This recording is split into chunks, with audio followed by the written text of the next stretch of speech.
Hi നമസ്കാരം, പുതിയ വീഡിയോയിലേക്ക് സ്വാഗതം. എല്ലാവർക്കും സുഖമല്ലേ? ഇന്നത്തെ എൻ്റെ റെസിപ്പി ഒരു അടിപൊളി സേമിയ പായസത്തിൻ്റെതാണ് കേട്ടോ. വളരെ പെട്ടെന്ന് ഉണ്ടാക്കിയെടുക്കാൻ പറ്റുന്ന വളരെ ടേസ്റ്റി ആയിട്ടുള്ള ഒരു സേമിയ പായസത്തിൻ്റെ റെസിപ്പിയാണ് കേട്ടോ ഞാനിവിടെ പറയുന്നത്. നമുക്ക് വീഡിയോയിലേക്ക് കിടക്കാം. അതിനു മുമ്പായി സബ്സ്ക്രൈബ് ചെയ്യാതെ കാണുന്നവരുണ്ടെങ്കിൽ ഒന്ന് സബ്സ്ക്രൈബ് ചെയ്ത് സപ്പോർട്ട് ചെയ്യണേ. വീഡിയോ ഇഷ്ടപ്പെട്ടിട്ടുണ്ടെങ്കിൽ ഒന്ന് ലൈക്ക് കൂടി ചെയ്യണം കേട്ടോ.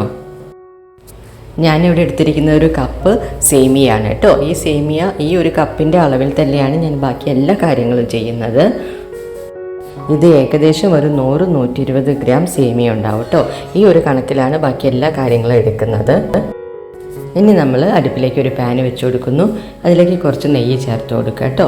നമുക്ക് ആദ്യം വേണ്ടത് അണ്ടിപ്പരിപ്പും മുന്തിരിയും വറുത്ത് കോരുക എന്നുള്ളതാണ്. അത് നമ്മൾ ചെയ്യാൻ വേണ്ടിയിട്ടാണ് നെയ്യ് ഒഴിച്ചിരിക്കുന്നത്. നമ്മൾ കഴുകി വെച്ചിരിക്കുന്ന അണ്ടിപ്പരിപ്പ് മുന്തിരിയും കൂടി അതിലേക്ക് ചേർത്ത് കൊടുക്കുന്നു. എന്നിട്ട് നമുക്കൊന്ന് വറുത്ത് കോരിയെടുക്കണം കേട്ടോ. അണ്ടിപ്പരിപ്പും മുന്തിരിയും ഒക്കെ വറുത്ത് കോരി മാറ്റിയതിന് ശേഷം നമ്മളിനി ചെയ്യേണ്ടത് ആ സെയിം പാനിൽ തന്നെ നമ്മൾ സേമിയ വറുത്തെടുക്കണം. സെയിം പാനിൽ കുറച്ച് നെയ്യൊക്കെ ഉണ്ടാവും. അതിലേക്ക് തന്നെ സേമിയ ചേർത്തിട്ട് ഒന്ന് നന്നായിട്ട് വറുത്തെടുക്കുക. റോസ്റ്റഡ് ആയിട്ടുള്ള സേമിയാണ് വാങ്ങിയത്, എന്നാലും ഒന്ന് നെയ്യിൽ വറുത്തെടുക്കുന്നത് വളരെ നന്നായിരിക്കും. അതുകൊണ്ട് തന്നെ നല്ല ടേസ്റ്റി ആയിരിക്കും കേട്ടോ. നമ്മൾ നെയ്യിൽ വറുത്തെടുക്കുമ്പോൾ സേമിയയ്ക്ക് നല്ല ടേസ്റ്റ് വരും. സേമിയ ഒന്ന് നമ്മൾ നന്നായിട്ട് വറുത്ത് വെച്ചിട്ടുണ്ട്. ഇനി അതിലേക്ക് നമ്മൾ പാല് ചേർത്ത് കൊടുക്കണം കേട്ടോ. ഞാൻ എടുത്തിരിക്കുന്നത് ഒരു കപ്പ് സേമിയാണ്, ഒരു 100-120 ഗ്രാം എന്ന് പറഞ്ഞല്ലോ. അതിലേക്ക് ഞാനൊരു 3/4 ലിറ്റർ പാലാണ് ചേർത്ത് കൊടുക്കുന്നത്. പാല് ചേർത്ത് കൊടുത്ത് കഴിഞ്ഞിട്ട് നന്നായിട്ട് ഇളക്കി കൊടുക്കണം. തിളയ്ക്കുന്നവരെ ഒന്ന് കൈയെടുക്കാതെ ഇളക്കണം കേട്ടോ.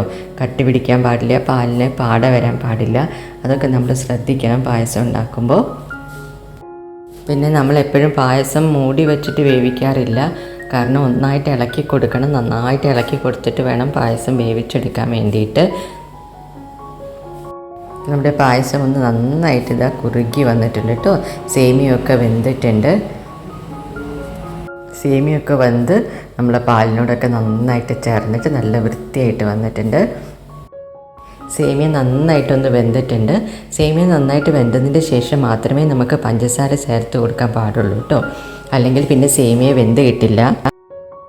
ഇതിൽ പഞ്ചസാരയുടെ അളവ് എന്ന് പറയുന്നത് ഞാൻ സേമിയ എടുത്ത അതേ കപ്പ് തന്നെയാണ് കേട്ടോ എടുക്കുന്നത്.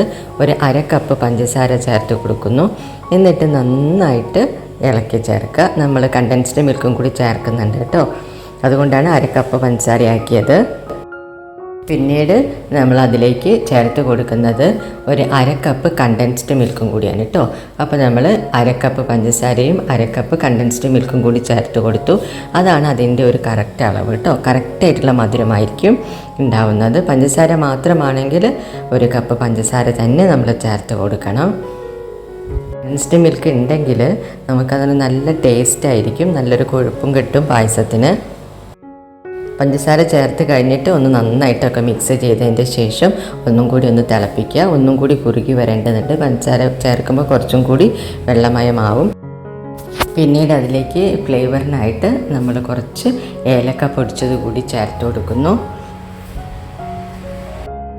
ഇനി നമ്മളതിലേക്ക് റെഡിയാക്കി വെച്ചിരിക്കുന്ന അണ്ടിപ്പരിപ്പ് മുന്തിരിയും കൂടി ചേർത്ത് കൊടുക്കുന്നു. എന്നിട്ടൊന്ന് നന്നായിട്ട് ഇളക്കി ചേർക്കുക. പായസമൊക്കെ അടിപൊളിയായിട്ട് കുറുകിയൊക്കെ വന്നിട്ടുണ്ട്. നല്ല ടേസ്റ്റി ആയിട്ട് വന്നിട്ടുണ്ട്.